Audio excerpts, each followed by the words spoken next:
বনগাঁয় BJP প্রার্থীকে vote প্রচারে বাধা দেওয়ার অভিযোগ তৃণমূলের বিরুদ্ধে। অভিযোগ অস্বীকার করে পাল্টা হামলার দাবি তৃণমূলের। ইলেকট্রিক বিল নিয়ে চিন্তিত? অদ্রিত সোলারের সাথে এখন বিদ্যুৎ বিল কমান আরো সহজে। আমরা দিচ্ছি বনগাঁতে সেরা মানের সোলার ইকুইপমেন্ট সহ অভিজ্ঞ টেকনিশিয়ান দিয়ে সম্পূর্ণ ইনস্টলেশন সুবিধা। বিস্তারিত জানতে আজই কল করুন। বনগাঁয় নির্বাচনী প্রচারকে ঘিরে উত্তেজনা চরম আকারে। বিজেপির অভিযোগ, তাদের প্রচারে বাধা দিয়ে দলীয় কর্মীদের ওপর হামলা চালানো হয়েছে। বৃহস্পতিবার সকালে এই ঘটনার জন্য বনগাঁ পৌরসভার 14 নম্বর ওয়ার্ডের তৃণমূল কাউন্সিলর পাপাই রাহা ও তার অনুগামীদের দায়ী করেছে বিজেপি নেতৃত্ব। এই অভিযোগকে কেন্দ্র করে বনগাঁ থানার সামনে অবস্থান বিক্ষোভে বসেন বনগাঁ উত্তর বিধানসভার বিজেপি প্রার্থী অশোক কীর্তনিয়া। তার দাবি, অবাধ ও শান্তিপূর্ণ ভোট গ্রহণ নিশ্চিত করতে হলে নির্বাচন কমিশনের নির্দেশ অনুযায়ী দোষীদের দ্রুত গ্রেপ্তার করতে হবে। তা না হলে সুষ্ঠু নির্বাচন সম্ভব নয় বলেও তিনি জানান। আমাদের উপর আক্রমণ করেছে, মহিলাদের উপর আক্রমণ করেছে, মা বোনদের শ্লীলতাহানি করাইছে। তাদের পশ্চিমবঙ্গের মুখ্যমন্ত্রী একজন মহিলা হওয়া সত্ত্বেও যেভাবে মেয়েদের সুরক্ষা দিতে ব্যর্থ হয় মমতা ব্যানার্জি, সেই মায়েদের আক্রমণ করেছে। মতুয়াদের গলার আচারমালা ছিঁড়ে দিয়েছে, আমার নিজের গলার আচারমালা ছিঁড়ে দিয়েছে এই পাপাই রাহার দুই ভাই পাপাই রাহা থেকে, ঠিক আছে। এবং যেভাবে প্রতিটা পদে পদে হ্যারাসমেন্ট করেছে আমাদেরকে প্রচারের, তার বিরুদ্ধে ধিক্কার। ইভেন একটা কথা আপনাদেরকে বলে রাখি, এরা রাতের বেলা মদ খেয়ে প্রতিটা বাড়িতে যে কড়া নেড়েছে, কড়া নেড়ে বলে এসছে যে তোমরা কালকে প্রচারে আসবে, বিজেপি কেউ ঘরের বাইরে বেরোবে না। আটকাতে পারেনি 14 নম্বর জনগণকে।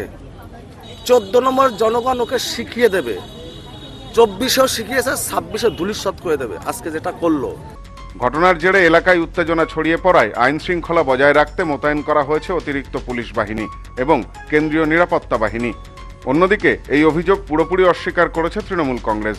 তৃণমূল কাউন্সিলর পাপাই রাহার পাল্টা দাবি, অশোক কীর্তনিয়া নিজেই তার সমর্থকদের নিয়ে তৃণমূল কর্মীদের ওপর হামলা চালিয়েছেন। কেন্দ্রীয় বাহিনীর উপস্থিতিতে প্রশাসনের একাংশ অশোক কীর্তনিয়ার হয়ে কাজ করছে বলেও অভিযোগ তোলেন পাপাই রাহা। 5 বছর তারা বিধায়করা পায়নি। এলাকার মানুষ বিধায়কের কাছে তারা কথা বলতে পারে, জনপ্রতিনিধি তিনি, তার সাথে তারা কথা বলতে পারে। প্রথম কথা, সেখানে আমি উপস্থিত ছিলাম না, সেখানে আমি ছিলামও না।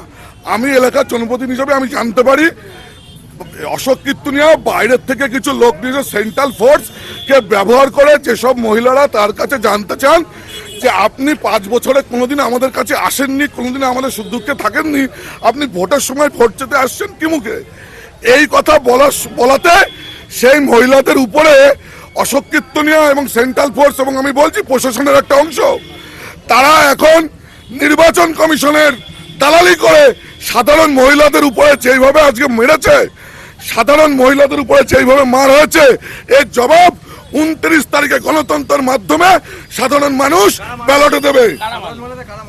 বিজেপির কর্মী না অশোক কীর্তনিয়া দাঁড়িয়ে থেকে মহিলাদের মারাচ্ছে।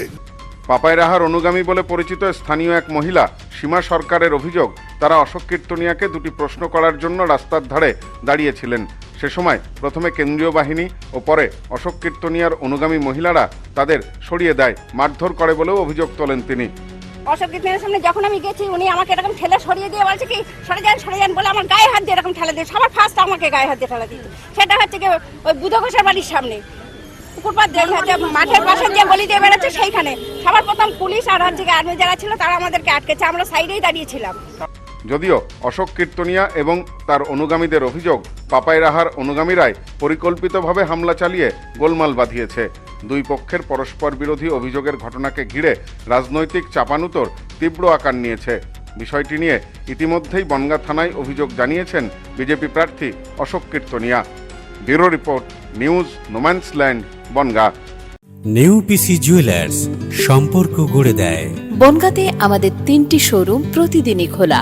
নেউপিসি জুয়েলার্স, বনগাঁ বাটার মোড়। নেউপিসি জুয়েলার্স ব্রাঞ্চ কুমুদিনী স্কুলের বিপরীতে। নেউপিসি জুয়েলার্স বিউটি, মতিগঞ্জ, হাটখোলা। আমাদের এখানে সোনা কিনুন পেপারের দামে।